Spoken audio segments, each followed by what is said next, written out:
This is 91.3 FM, WCW in Worcester, Massachusetts, the Dr. Chris Radio of Horror program.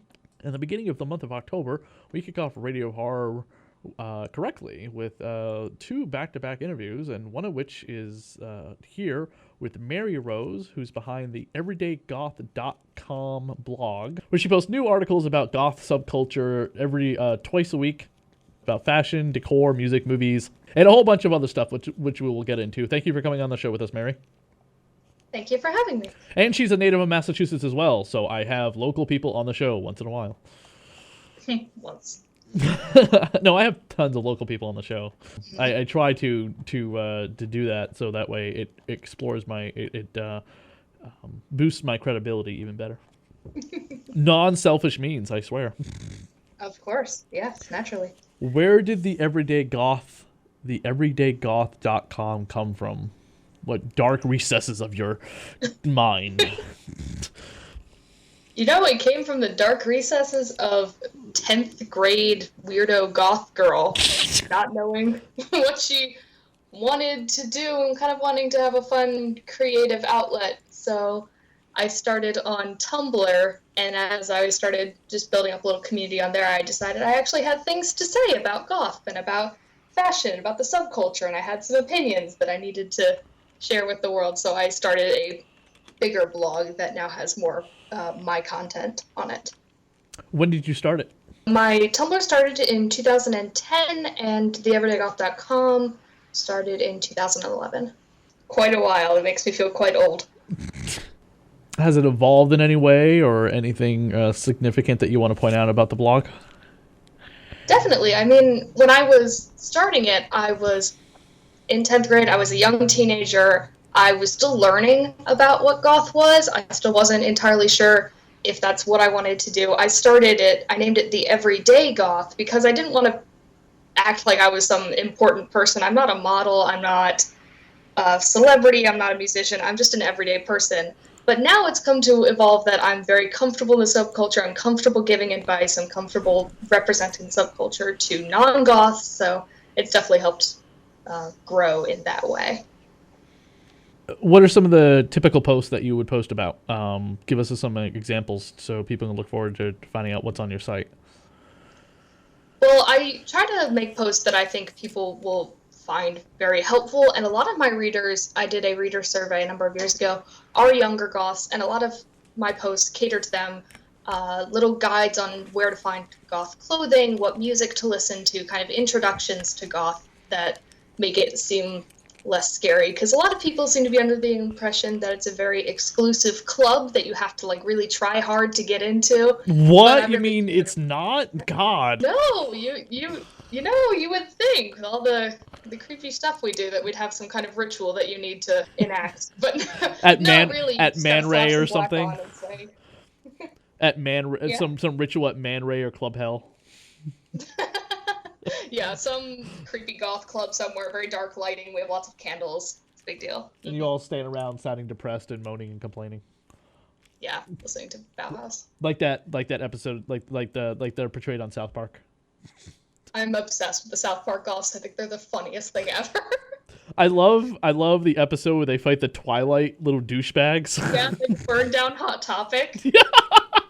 So it's so perfect because I know so many goths that are just like, ew, South Park, but wait, yes, those goths are us. That's exactly what we're like. Everyone knows those characters. There's a great episode of Supernatural. Dean Winchester steps into a girl's room, a murdered girl, and there's pictures of like their version of Twilight everywhere, the Supernatural Twilight, and he's like, these are not vampires, these are douchebags. A good episode. What does, in your opinion, that word mean? Goth. To be goth. I mean, I know what like gothic artwork is, like Edward Gorey. That's considered. I mean, that was my first. I think, as far as my age-old brain works, can remember what my first exposure to goth culture was.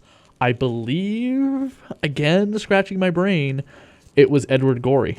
Expanding from your knowledge of Edward Gorey, really goth is a subculture of people that have a mutual interest in the darker side of things, whether that be music or literature or art or fashion, Not necessarily all of them. We do have kind of mental stock images of all goths just wearing black all the time and doing nothing that's not endorsed by the secret goth clubs and that.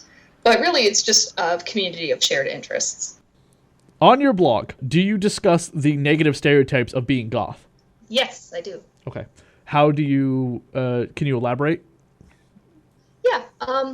The most common stereotypes that we tend to get associated with is that goths are somehow either harmful to ourselves or to other people, that we're dangerous in some way.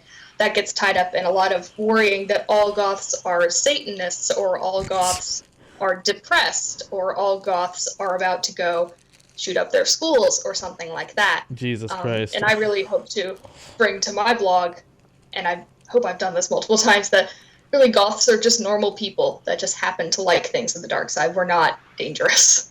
I think that's the thing we hear over and over again as goths, is goths have so many different interests. We're such multifaceted people, and media that's kind of afraid of us and wanting to use us as scapegoats to not deal with actual problems in the world, and just complain about the freaky weirdos in black. They really don't pay attention to the fact that goths have so many different jobs and passions in their lives that are not associated with goth, but are nonetheless extremely important.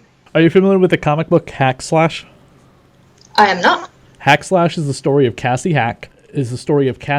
Who is a goth girl whose mother was the lunch lady serial killer. She poisoned her daughter's classmates' food after her daughter was picked on a lot and bullied for being goth, the weird child, the daughter of the lunch lady.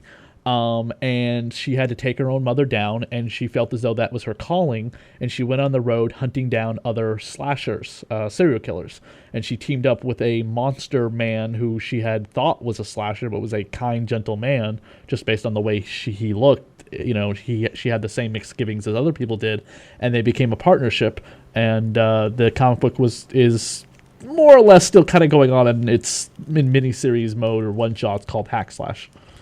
Goth girl who hunts serial killers. I'll have to go look into that then. Created by Tim Seeley, just so you know, and because of, as he put it, maybe because of my reputation for writing goth girl teen angst horror comics over the last 10 years, Marvel asked me to write the Blade the Daughter vampire series. Really? Yeah. Yes, Blade is going to learn he has a 14-year-old daughter, and she's a half-human, quarter vampire, I guess. And she's a goth chick who hunts vampires. Of course. Yes. Nice, though. What else would you be if you were the daughter of Blade? Yeah, honestly. You're not going to be a Powerpuff Girl. Okay, now that would be a funny comic. Let's not lie. Well, wait a minute. Wasn't Buttercup the goth of the Powerpuff Girls? You know, I feel like every alternative weird child who was ever forced to sit down in front of Powerpuff Girls thought that Buttercup was the coolest ever. I know I did. There are so many like cool, weird alternative characters in kids' shows that like all of us tiny, freaky children were just like, yes, finally there's a me. I mean, she had attitude and her eyebrows were always arched and she wore black and green. Yep, I know.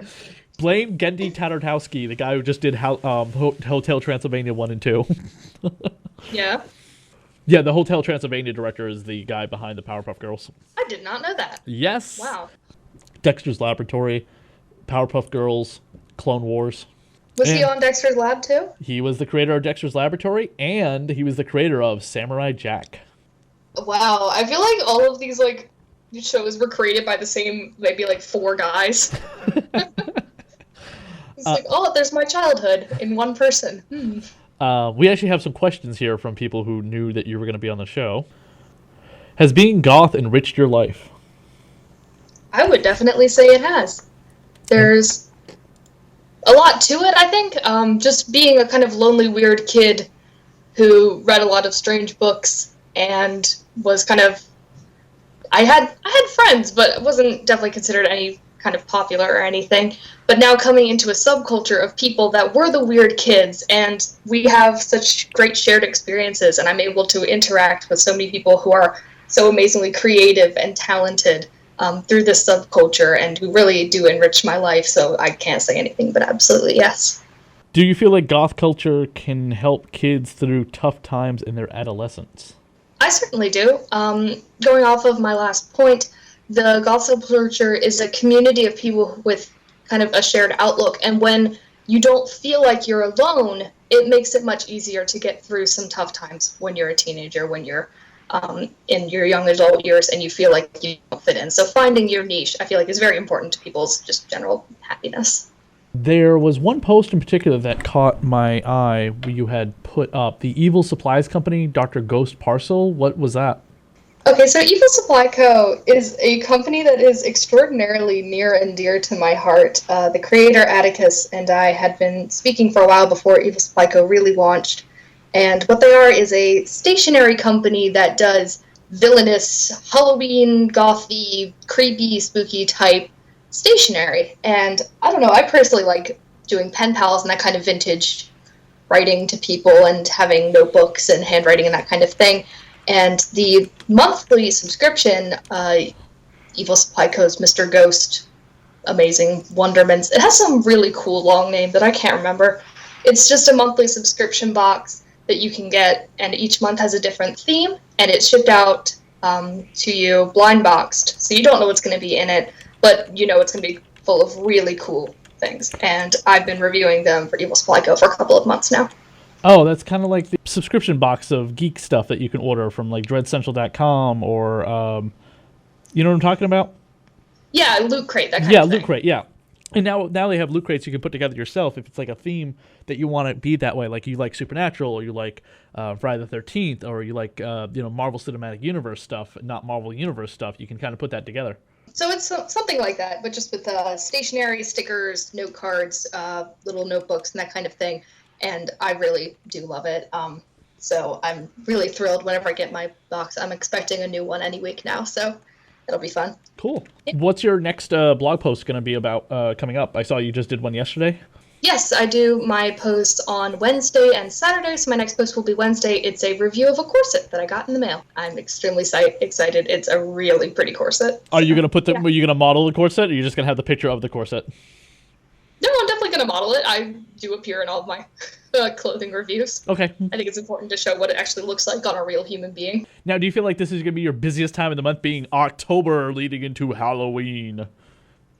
That is definitely when I get a kind of spike in reader views, especially for some of my older posts, because I've done older posts that are like Halloween crafts or how to buy stuff at Halloween that you can use year-round in your home and that kind of thing. So I usually get a big spike in article views around this time of year, so it's gonna be fun.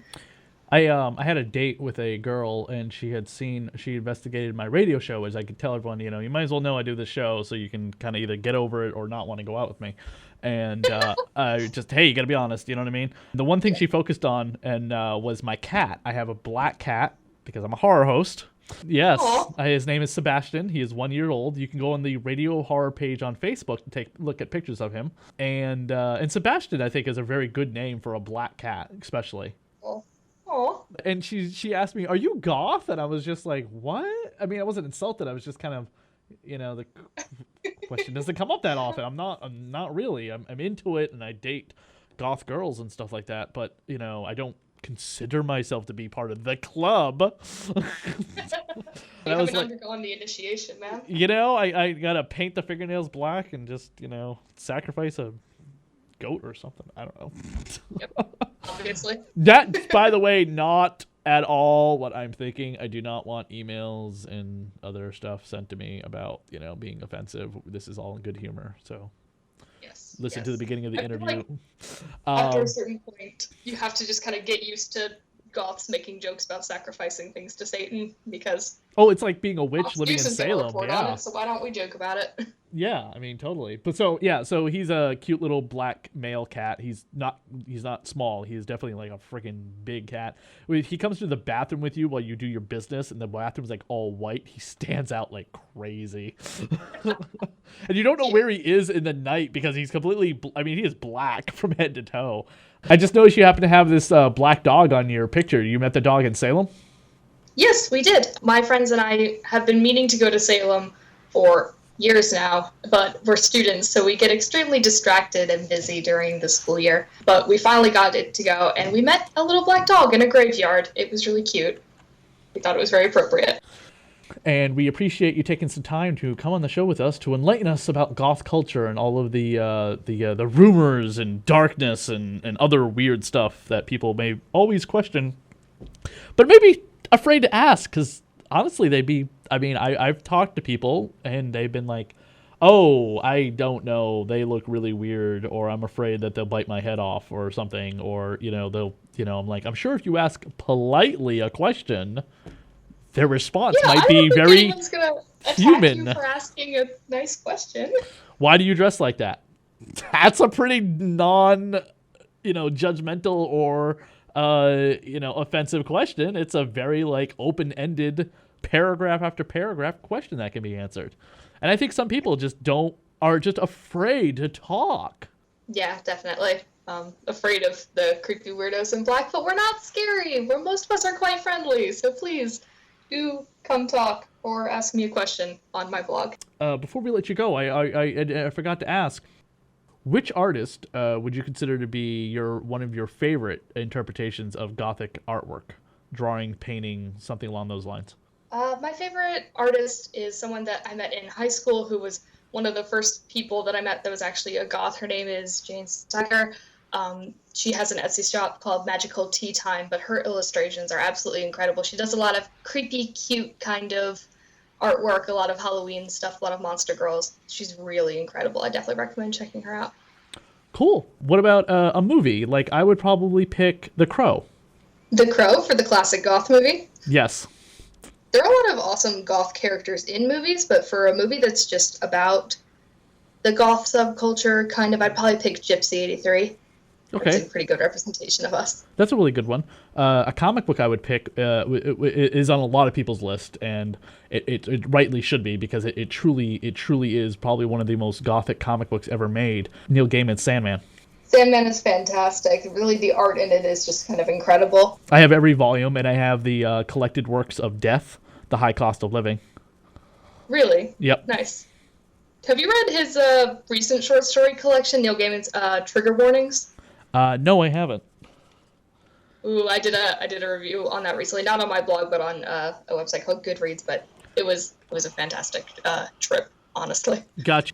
Well, I appreciate again you taking some time out to go over again some of the the ins and outs of goth culture, as well as your own website, which again is the everydaygoth.com. If you want to check out all of her posts, she posts on Wednesday and Saturday. You said. Yep. Yes. And you can also check her out on various social media networks. And again, Mary, thank you very much for coming on the show with us. All right. Thank you very much for having me.